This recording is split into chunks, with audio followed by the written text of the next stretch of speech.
Another hour, another day of What's on Your Mind. We're going to chat with Ron Ness of the Petroleum Council about the big Williston Basin Petroleum Conference. We're going to talk to Isaac Orr from the Center for the American Experiment. They are doing a Morning in Minnesota breakfast series tomorrow in Moorhead.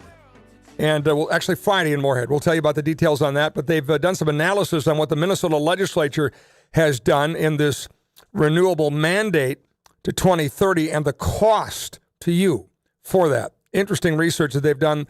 That's all they do, actually, is research and papers and sort of bring light to these things that the legislature has done. So we look forward to that conversation. Trooper Talk in our last hour today. We always enjoy our conversations with the troopers, and we'll have Wade Cattermas and also Adam Dvorak, a Deputy Chief of Operations, in today for a Trooper Talk in our final hour. So, gosh, we got a lot to do, and we start with a conversation with our friend Al Carlson, who announced yesterday that he is a candidate for the Cass County Commission. Al, how are you? I'm great. How are you? Good. Nice to see you again. And first thing I came to my mind when I heard the news that you were going to be running for a Cass County Commission seat was good. Think of all that knowledge over all those years in the state legislature and in leadership, and now applying that to the local subdivisions seems like a good fit. Why'd you do it? Well, first of all, I always have had an interest in good government, and I think that I can bring that level to the, not that they have bad government in Cass County, but I think I can bring a lot of experiences like you just talked about to that table, because we are the largest county in the state.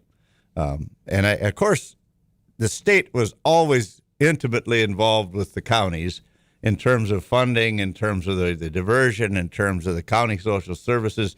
So I have a pretty good understanding of how it works and how they must interact with the state in order to make it function properly.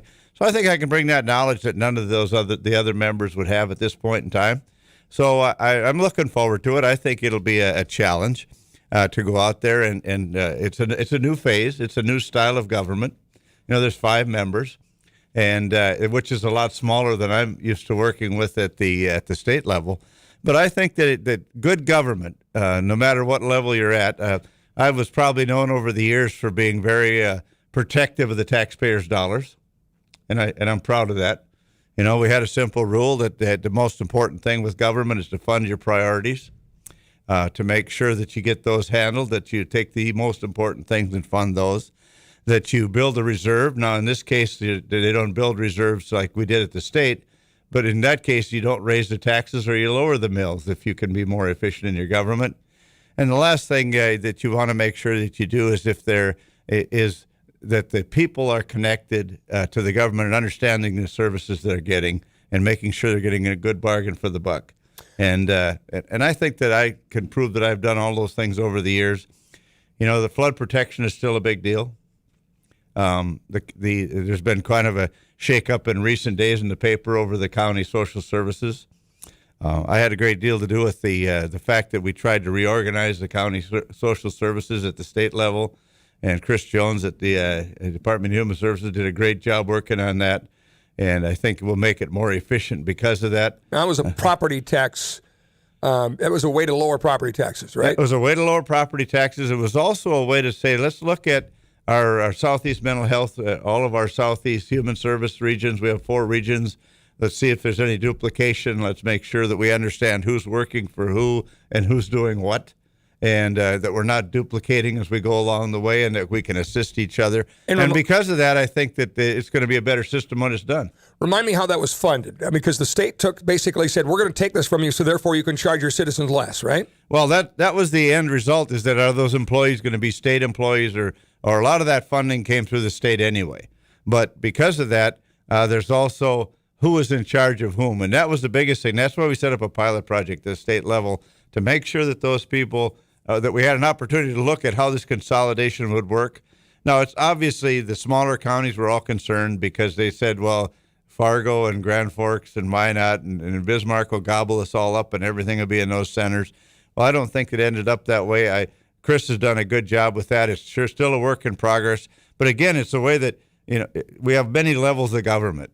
and they need to work together because they're all talking about spending the same taxpayer dollars. That seemed innovative to me, especially when you consider it was a more efficient way to deliver the service, number one, but also that the counties could then go, okay, the state's taking that, so I have less that I need from local citizens. Has it tracked that way? Have the dollars, flowed to the bottom line? Is there more money in the pockets of citizens because of that decision? Well, I think it's still a work in progress. I don't think the citizens are going to see it at that level yet, but in the end, it should do that. And again, whose employees are they? If the state was going to take over all the costs, then who do they work for? I mean, do they work for somebody besides the state, or do they work for the state? And that's why we did the pilot project, and Chris is doing a good job, and it's still a work in progress. But that's an example. There's so many things that the state and the county share together. I mean, there's revenue sharing on highways. There's revenue sharing. How about the prairie dog bill that brought money back to the cities as well as the counties? And I remember having a discussion, and I wasn't there last session when they voted it in, but I was part of putting that together, is that I said it has to be somehow population and growth based when you do a formula. Well, that meant a lot to Fargo and to Cass County and to Castleton and Mapleton. All those towns received something that they normally wouldn't have gotten. And you and I both know that is oil money. Sure. I mean, that's extra dollars that came out of the revenue flow from oil, and it came back, and it's helping on infrastructure. Because infrastructure will always be with us. It'll always need to be upgraded. It'll always need to be worked on, and it needs to be planned ahead for. And I think that the Cass County was a good recipient, and the city of Fargo and all the cities, like I mentioned, Castleton and Mapleton, and all those towns received some dollars from the prairie dog bill that are really going to help these smaller communities as well as the bigger ones. Let's talk about property taxes a little bit. I mean, this is obviously the 800-pound gorilla. There were a number of efforts that were done under the Hoeven administration, continued into the Dalrymple administration, that you were part of as leader in the legislature, and large sums of money buying down property taxes, saw a significant reduction in all that. What's the long-term fix? I mean, your old fellow leader, Rich Wardner, was on yesterday, and we're talking about the legacy fund, and he kept saying over and over and over again, hey, property taxes is a issue you need to talk to your local subdivisions about. Talk to the city, talk to the county, talk to the school board. Those are the folks that are causing property taxes to increase. They're spending more. The state effort to help that was tried, but doesn't seem sustainable. What do you do? Well, unless you realize that at some point in time, the word caps always comes up. Caps are a dirty word for government because they don't want to be capped in any way, shape, or form. But the only way you're going to stop this, the state can put all kinds of money into property tax. When we had excess revenue from oil, I was in charge, or it was a big initiative of mine, was for 3 years in a row, everybody got a 12% rebate on their property tax. The state paid 12% of your tax in addition to education or increase and all those things. Well, when that money ran out and we hit the wall when the price of oil dropped, that 12% went away. Well, that was a great thing to do at the time because we had the excess revenue. But the problem is that the growth in the assessments never slowed, and therefore, when our 12% went away, it was actually a bigger gap than when we started. And property tax, probably of all the taxes we do, is the least favored of any taxpayer. So caps are common talk, but they're not the right solution.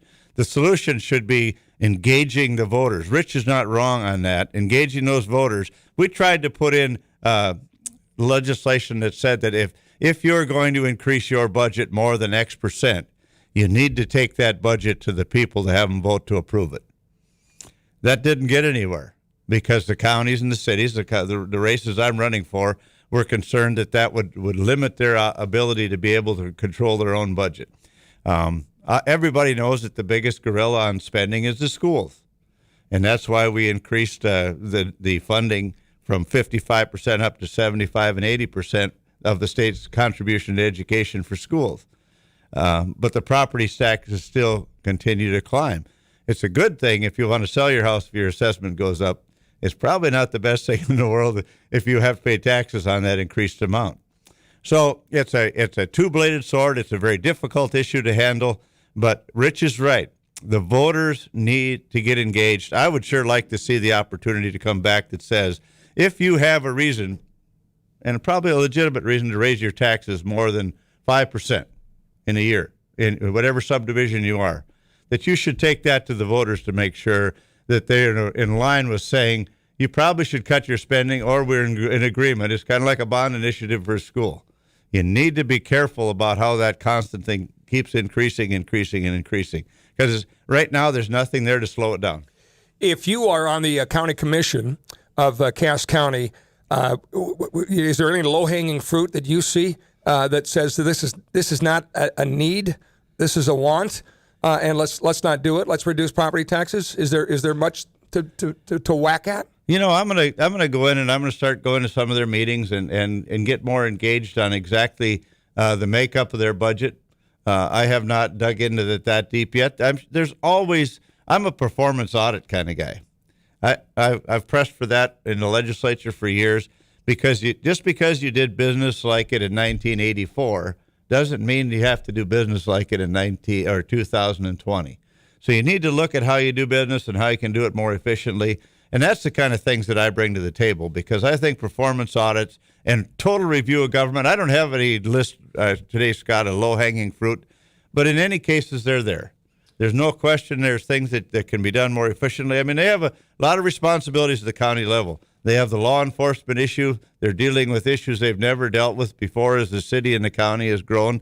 You know, you have the flood control issues. You have the water resource districts. They have the county social services. They have a lot of issues on their plate, and they just need to be reviewed and made sure they're done efficiently. We'll talk again soon. Good luck to you. You bet. I'm looking forward to it. Al Carlson, candidate for the commission in Cass County, our guest on What's on Your Mind. We'll take a break. Brought to you today by Chosen